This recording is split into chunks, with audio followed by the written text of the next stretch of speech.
In this movie, I'm going to be discussing how to open your files, how to treat them while they're open in GIMP, and then how to save them for the web. So, in general, you're not going to be making a file from scratch in GIMP. It's certainly not something we're looking at in this course. People do, obviously, that's how they make their graphics. But for this one, our main use of GIMP is for working on photographs. So supposing you've taken this photograph and you really like some things about it, but you want to do some things with it, before you start doing anything, save it as a copy. I'll call it in this page. Make sure you save it somewhere that you'll easily find it again. So this is in a folder called Kettlewell. And that's a little village in the Dales, and this photo would have been taken near there. And notice how it's .xcf. That's the file format that GIMP uses. It's a file format specifically for GIMP, and that's where they will save all the history, all the information and changes that you make, very detailed changes in the image, which might involve layers or masks, or all sorts of things that we're not going to bother you about in this course. We're just doing very basic image manipulations and saving for the web. But that's just to explain. That's the GIMP file format. You've just imported a JPEG, particularly if it's come from your phone, and that's the format that's common for photographs on the web. But the working format is XCF. So this is another reason why you want to save a copy and work on the copy. Don't ever work on your original photos. You want to keep that untouched as much as possible. Now, supposing, you just imagine I've done that, I've worked on this, I'm really happy with it, I'm ready to save it, and I want to upload it to my website. What I want to do is go under the File menu and go down to this choice, Save for Web. I've probably been saving it as I go through, but Save for Web, this is the important last step to export it as a JPEG in the first instance.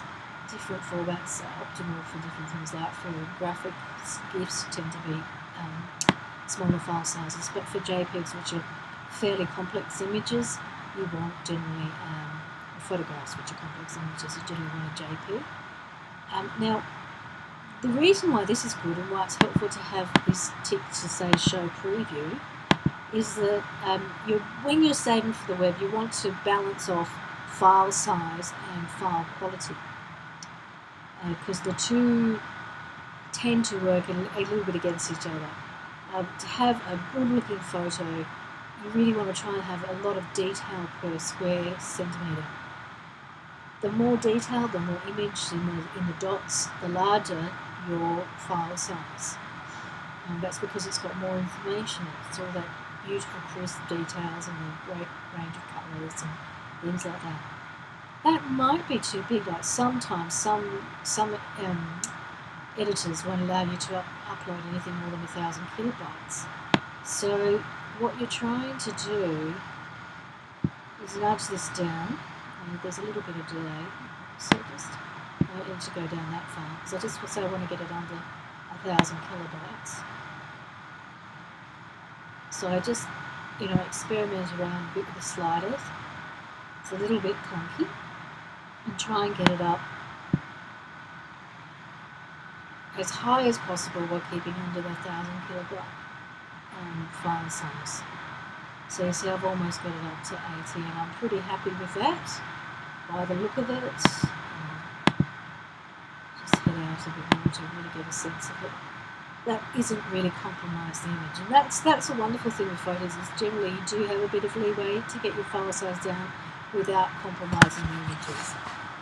Photo file sizes are not that large that you should ever have to compromise the image. You should never compress it to the point that compression is a way of taking up information and getting the file size smaller, to the point that you get little wrinkles in the image, or it gets a bit grainy, or you're losing some of the colours. You shouldn't have to do that. Now I'm also going to press progressive, and that just means it starts to load bit by bit instead of loading all at once. Pretty happy with that. I'm happy with my file size, so I'm going to save it. I'll give it a name that I really remember. I'll call it Rainy Day 3, and I'll save it back in the in the folder. Now notice I've got the dot just before the JP, but after the name. You want to have your name, dot, and then the file extension name. Now, as I said, give it a title that you remember, and make sure you save it somewhere you'll easily be able to find it again. What I recommend for your website is creating a folder and keeping all your information relevant to that folder in one place, and then in there having another folder called img, that's short for images, and save all your images there so you'll be able to find them again. So I'm going to save that. M4V, how did we go to an M4V? Something's gone funny there. You obviously have to watch that when you're exporting, because it might just do a little funny thing like that. So there you go. I've opened it up. Imagine I've worked on it in GIMP and I've saved it for the web. And so these are the basic steps you have with file management for yourself in GIMP.